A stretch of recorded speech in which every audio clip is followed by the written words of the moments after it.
Well, good morning. Guten Abend. Um, Time to make up some more glue. Now, I'm very fortunate. Well, or at least I consider myself very fortunate. This is a pot of glue over to the side. This is incredibly thinned down. I just took this cover off of it. This is incredibly thinned down, so it's very much along the consistency of like a thinned down honey. It's really thin. It's about 50% glue, which is not glue crystals. It's glue that has already been made, a fresh batch of glue, for the consistency of like gluing on pneumatics.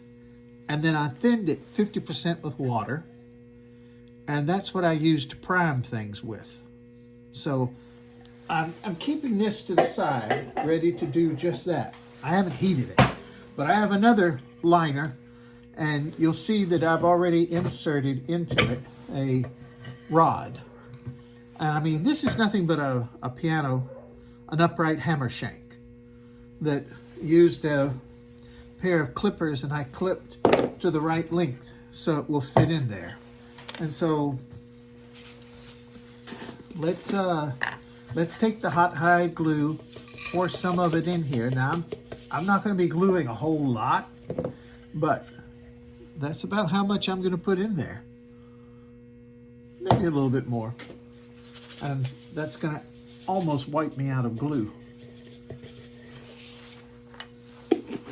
You know, it's funny how when you get out of something, you don't accumulate the supplies like you used to. So I haven't kept hot hide glue crystals on stock so much. All right, so here we are, and I'm going to pour some water into it. Now this is just room temperature water. Pour it in, and I'm going to take, this will wind up being my glue brush. It's basically an artist brush. You can buy these in packages at like Walmart. And they come in different widths and everything. The bristle ones are the best. The ones that have the Taklon or whatever that synthetic is, not as useful. I like these bristles best. And of course, I'll cut off some of the handle. All right, the water has gone in, and despite being told don't mix it in, I do. And that is what you get. And that's horrible. It's too thin right now. So I'll add a little more water into it, and I will mix it till I get like the feeling of mush. Almost like as I stir it, I'm thinking this is like a cake frosting. How horrible. But that's about the resistance I get to it. Is like a thick cake frosting. You see it's still lumpy. Okay, that's not bad right there. It's getting there. But I'm going to apply a little more water. And again, I am shooting for a consistency right now that is going to work on recovering pneumatics. So let's look at it one more time. Okay, now you see that the color has changed. It started off as a really light yellow, and now it has darkened because it's absorbing the glue. Great, wonderful. I'm going to put one more little touch in. It's better to do it in little amounts than to do one big pour in there and find out you've put too much in, and you wind up having a glue sizing. Then you have to leave the top off the container for a while as it's heating and let some of it dry out. I like it best. Here you pick it up from this. If you set it down, this goes down. I like it best with the rod going perpendicular to these pivot points. I don't know why. That's just one of these things that you start preferring. So, get in there, my lad. Okay, in it goes. why is this even in here? Well, you need a wiper rod when you're using hot hide glue. You need something to be able to wipe the brush with when you pull it out. And this wooden rod works a whole lot better than the metal one that the glue pots originally came with. I'll have to push that down in there a little bit further, but I'm not going to do it right now on camera. Cover this glue.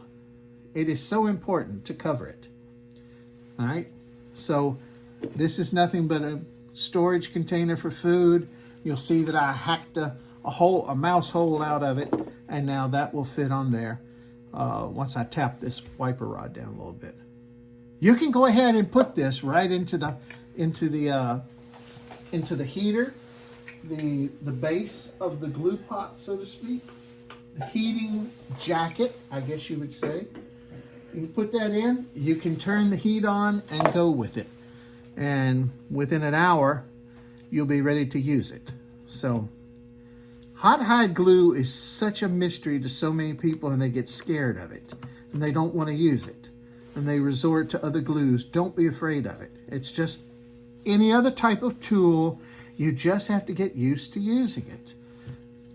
There's no big mystery to that. Did you see anything that was mysterious?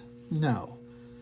It literally was put the glue in, apply water slowly in small amounts, each time stirring it and checking it, and when it gets to the point of lumpiness, but not, you can't, it doesn't make distinct lumps and separate balls of lumpiness inside the pot. And it all becomes, basically one. You'll be ready to put it in start heating it up and getting it into a usable glue condition. You can still add water after it has heated up. So once you get it heated up and it liquefies, so to speak, and if it is obviously too thick, add a little water at a time. If it is too thin, keep the heat going, but take the top off of it. And that will allow the water to evaporate out of the glue, and it will slowly, it'll take a while, but it'll slowly start thickening. So there you have it. Glue. More to come, folks.